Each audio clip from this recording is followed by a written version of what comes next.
One Piece TCG's second wave of large online and in-person events is right around the corner, and here are some popular leaders that you should be aware of along with counters to their strategies. Starting off, let's take a look at Zoro. Zoro stands as the prime aggressive deck of the format, boasting an average of around 21 cost characters. This deck hits hard and fast. Our recommendation against any Zoro players is to play the long game, depleting their resources so they have no board or hand. Then when you have their resources depleted, you want to start attacking to take them down from 5 to 0 life over the course of 2 turns, so they don't have the ability to use all the resources gained from their life. Next up we have Whitebeard. Whitebeard stands above all of the biggest leaders in the game, with a massive 6k power that no other leader can freely swing at. This, coupled with his drawback of taking a life each turn, literally drawing an additional card, allows Whitebeard to play a very aggressive mid-range strategy, where it can use its Dawn to put powerful bodies on board while still pressuring life with his 6k swings. Our recommendation against Whitebeard players is to try to tax their hand as much as possible.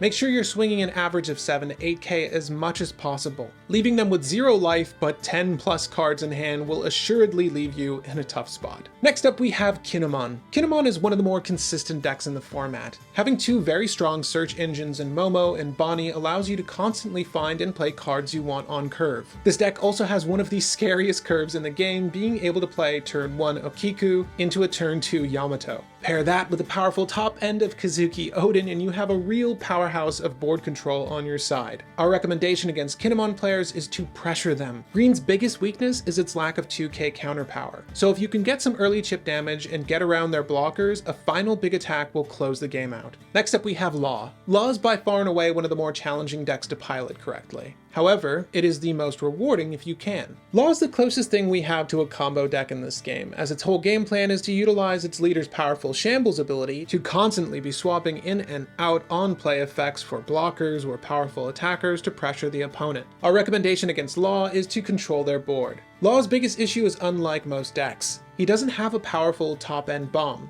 He purely relies on his value engine. Keep its board low and swing big numbers to pressure life and hand size, and be prepared for the big blocker Law turn. Next up we have Smoker. Smoker sits as the king of control in this format. Black, being a new color to the game, has some of the strongest removal we've seen. The 3 Admiral cards are the cornerstone of the deck, allowing you to draw and cost reduce, on-play kill characters, and the best blocker in the game currently. Lastly, the 10 cost Kuzin in this deck is an insanely powerful top end that will swing the board in your favor so heavily that it's very challenging for your opponents to dig out. Our recommendation against Smoker players is to balance your threats early and pressure life to make that 10 cost Kuzin unplayable. Focus on keeping the 4 cost Kuzin off board so their powerful removal doesn't get even stronger. And lastly we have Ivankov. Ivankov is a very strong deck with some powerful tools at its disposal. Being able to filter and control the top of your deck and set up your draws is a powerful engine to go into your mid-game plan of playing 7 cost Ivankov and flipping the board with your powerful Impel down cards, such as Luffy and Crocodile. From there you want to keep jamming these big 7k characters till you overwhelm your opponents. Our recommendation against Ivankov players is to make sure you have an answer to their big 7 Dawn turn. The deck packs a lot of counter power, but is restricted late in the game to 2 cards in hand. Use that to overwhelm their counters and knock their life away over the course of 2 turns. And that's it for our One Piece player's guide on the leaders to look out for in OP02. Which leaders are you currently playing and which do you have the toughest time facing down? Me personally,